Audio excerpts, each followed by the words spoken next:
Hello everyone, this is Anna Feekins. Welcome to our January UN News Report. Everyone here at WFWPI wishes you a Happy New Year.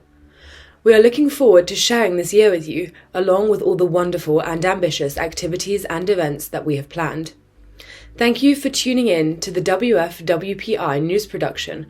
We are proud to have a set of amazing achievements and engagements for you at the United Nations in New York, Geneva, and Vienna.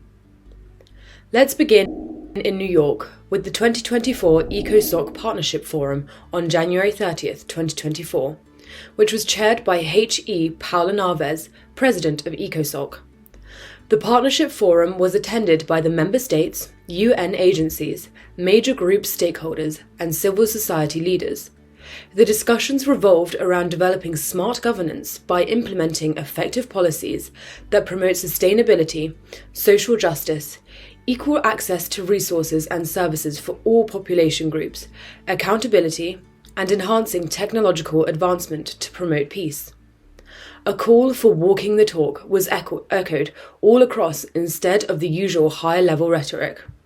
We should take action to incorporate digital technology to help mitigate the effects of climate change, reduce air pollution, and develop up-to-date and innovative action plans that promote economic growth, improved food security, better health, and sustainability. When we partner, we share resources, exchange new ideas, and facilitate innovation to create a better world and future. Next, our UN representatives, namely Rachel Beth Tamayo, Anupam Dutta, and Christina Kim, attended a side event with President Dennis Francis, leading the 78th General Assembly. He passionately declared his commitment at the UN headquarters, Rachel Beth, on December 12, 2023, prioritizing peace, prosperity, progress, and sustainability. The conference aimed for inclusive summit of future preparations, emphasizing core civil society building, starting with people. Addressing migration, especially in Northern Africa, President Francis stressed strategic approaches aligned with the UN's stance, highlighting the UN's influential role in advising on migration standards. He underscored public engagement, emphasizing the UN's commitment to safeguarding human lives. Economic empowerment challenges were tackled, focusing on youth voices and gender equity, with a call for support from the General Assembly's office. Diverse voices, including 22-year-old advocate Luke Baldwin, highlighted engaging both government and youth for a future led by the younger generation. Acknowledging global disparities during the pandemic, particularly in vaccine distribution, a standardized approach is outlined for April's Youth Town Hall.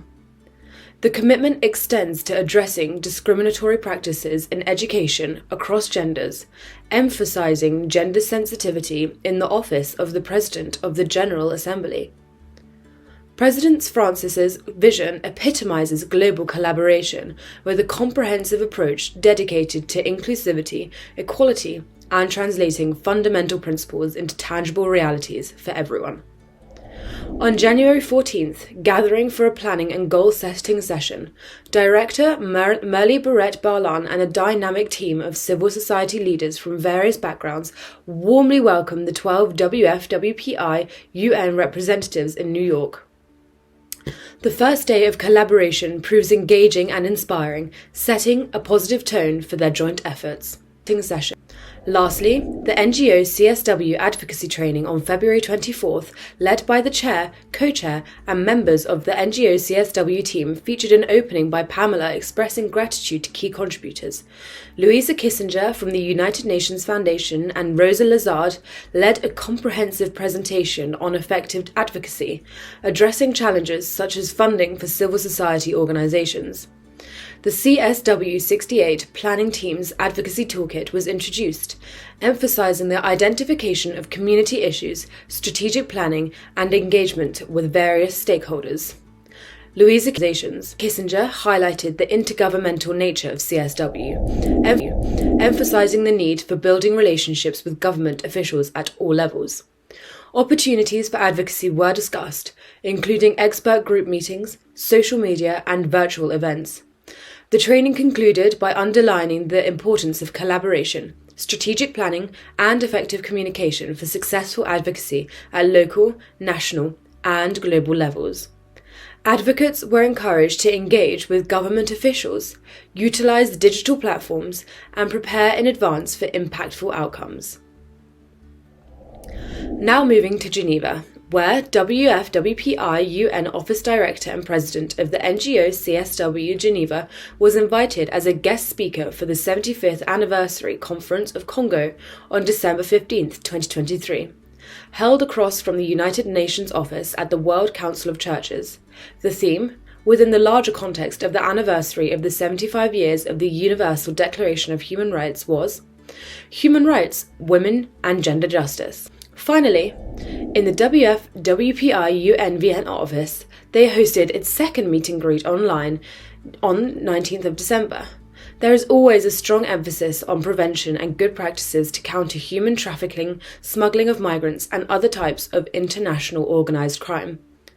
The Vienna office used their wide NGO network to connect the various initiatives with the local WFWP chapters. This time, the focus was on Africa, where the youth makes up 15 to 80% of the population. Opposed to keeping young people away from drugs and crime, preventing being trafficked, or ending up in abusive situations such as modern slavery or prostitution. Young people should be given the opportunity to learn and be encouraged to pursue jobs fitted to their talents and abilities. Mr. Patrick Prevenson from Los Angeles, founder and director of FatherCon, highlighted the great impact a father has for the healthy development of children, for boys and girls equally. Mr. Jean Alcantara talked about human trafficking of Filipinos in Europe.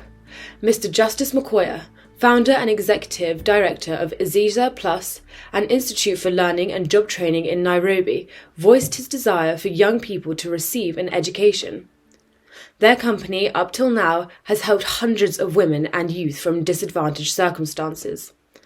Other speakers included Mr. Matuku Nguli, Chief Executive for Countering Human Trafficking Trust, East Asia, and Miss Joanna Adesua Reitera, founder of Joadra, with Merle Soquila rounding out the meet and greet with some grateful remarks.